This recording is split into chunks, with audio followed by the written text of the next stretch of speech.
Imagine a young woman in ancient Alexandria, standing beneath an open sky filled with drifting smoke from oil lamps, guiding students through the secrets of geometry. Her name was Hypatia, one of the earliest recorded female scientists. She lived centuries before modern laboratories, working in a world that rarely allowed women to speak in academic halls, let alone lead them. Yet she taught mathematics, studied astronomy, and pushed human knowledge forward in ways her era barely understood. Now imagine something far more radical.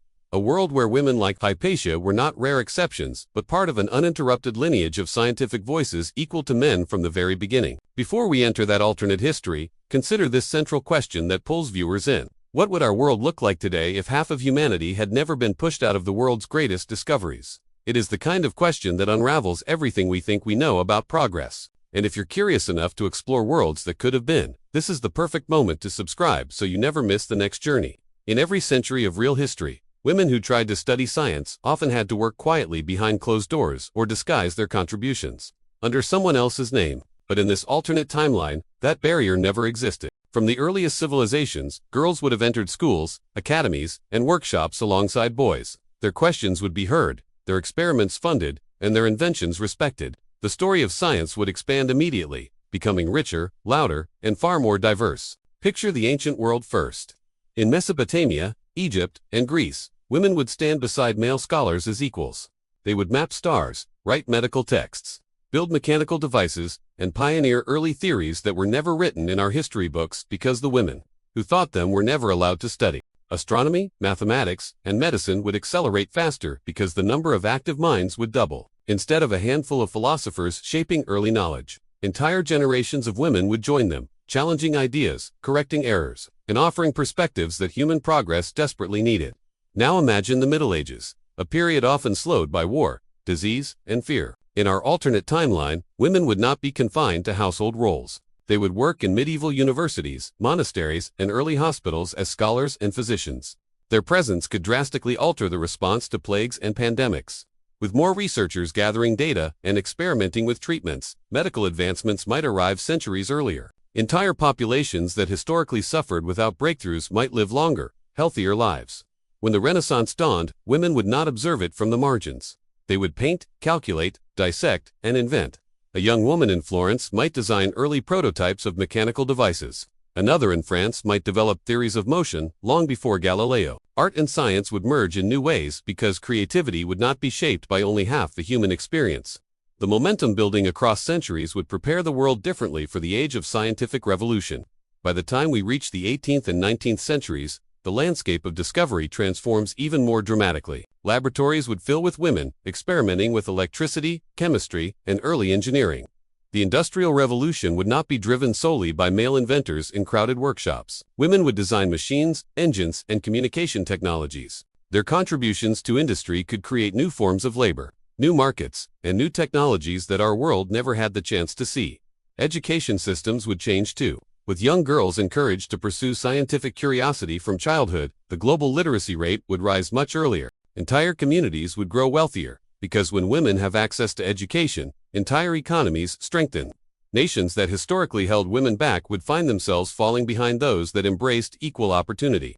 The balance of global power could shift centuries before modern ideas of equality began. Throughout this alternate world, public perception of science would evolve differently. Instead of being seen as an elite field accessible to only a select few, science would feel more universal, more approachable, woven naturally into daily life. Discoveries would come from a broader range of experiences, making technology more human-focused from the beginning. Even the way we think about problem-solving would shift, because diverse minds produce solutions that single viewpoints often miss. But perhaps the most important change would take place quietly, generation after generation. The normalization of women as thinkers, builders, researchers, and leaders. No young girl would grow up believing she was unfit for a laboratory or too limited for a telescope. Inspiration would be passed down, not through rare exceptions, but through constant examples. And that would reshape culture itself.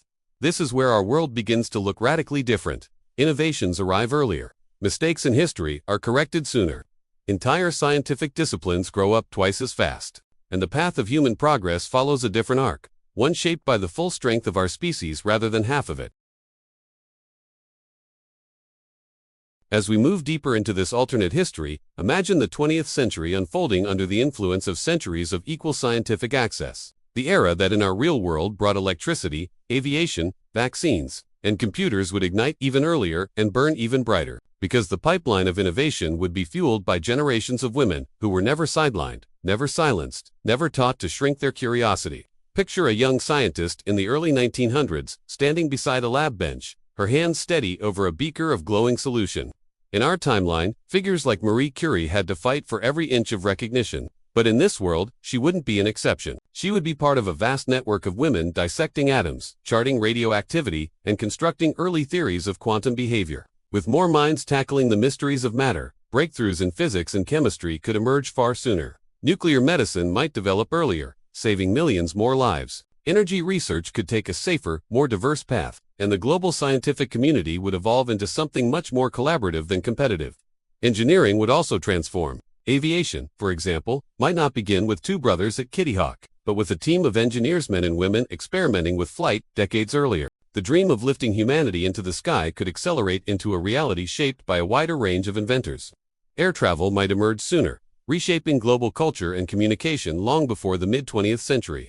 As for computing, the timeline becomes even more fascinating. In our world, Ada Lovelace glimpsed the potential of programmable machines, long before anyone else. But her ideas were ahead of her time. In the alternate world, there would be hundreds of thinkers like her. The foundations of computer science might emerge in the 19th century, not the 20th. Early mechanical computing devices could grow into electromechanical prototypes far sooner. By the time World War I approached, nations might already have analytical machines capable of processing data, modeling strategies, and decoding communication. This alone could alter the course of global conflict. With more women entering engineering, medicine, physics, and mathematics, universities would evolve into far more diverse and dynamic environments. Courses would incorporate a wider spectrum of thought, and research would become a collaborative effort that reflected entire societies rather than specific demographics.